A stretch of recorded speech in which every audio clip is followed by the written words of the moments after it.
the iconic Porsche 917K race car, which dominated Le Mans from 1970 to 1971. This car went 0 to 62 miles per hour in 2.7 seconds in 1970. Porsche combined two 3-liter flat-six engines to produce 630 horsepower, and as you could expect, this car was very light.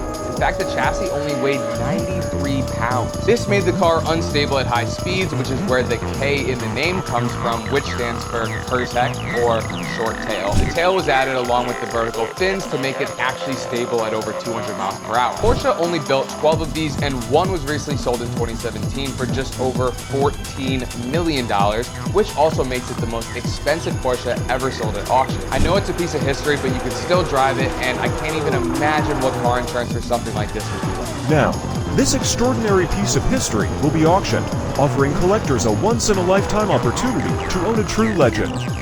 Mecum Auctions anticipates global attention as fans of McQueen, racing, and Porsche gather to witness the sale of this unparalleled vehicle. Don't miss the chance to see one of the most iconic cars ever created, a symbol of both cinematic brilliance and racing dominance at Mecum's 2025 Kissimmee event.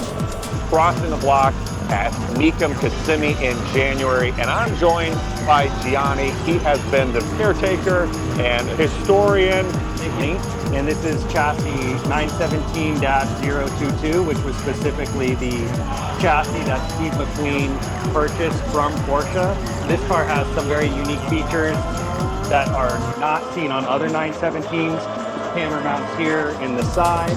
We also have this split line here where they have a removable roof section that you could remove the roll bar from the movie. So he wrote here, finished, thanks for staying together, and signed it. And the cool part about that is in its first race in 1971,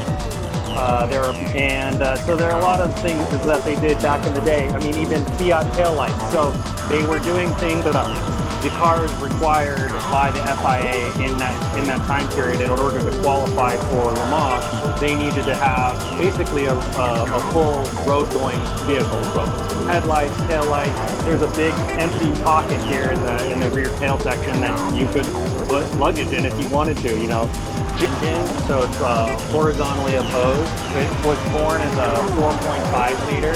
Now it's a little bumped up to a 4.6.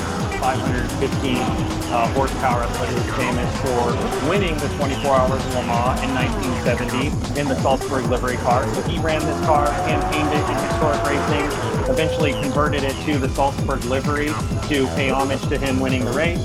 Then it was reverted back to the Golf livery before he sold it, passed through the hands of Frank Gallagher, was then and everything like that.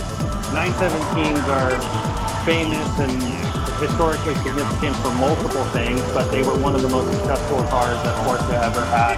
It was the car that won them their first 24-hour win overall at Le Mans. I look at this as like, Do it. It is going to be an incredible journey as we get closer to Mecum Kissimmee 2025. Thank you for joining us on this exhilarating exploration. Don't forget to hit that subscribe button and ring the bell to stay tuned for exciting journeys. Until next time, keep driving, keep dreaming, and keep exploring the boundless horizons of automotive design.